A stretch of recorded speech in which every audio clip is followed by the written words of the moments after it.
Mga bro, what's up? Alam nyo bang may namataang rockstar sa Manila Bay?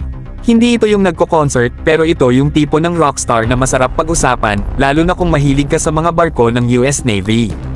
Breaking news, may nakita tayong guided missile destroyer na talagang nagbigay ng glitz and glamour sa Manila Bay.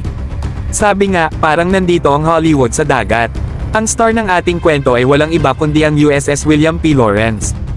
Ito yung tipong destroyer na kahit saan mo dalhin, papatok sa mata. Picture perfect siya, brothers, lalo na't nahuli siya sa Manila Ocean Park.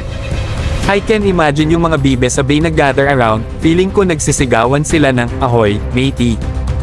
Pero alam nyo ba, mga bro, ang USS William P. Lawrence ay hindi lang basta naglalakbay, it's a symbol of strength and maritime prowess ng US Navy. Feeling ko, kahit si Nemo magiging fan yan. Imagine mo na lang, kung ang ating Navy ay magkaroon din ng ganitong klaseng destroyer, parang Hollywood blockbuster na pina-pirate style, di ba?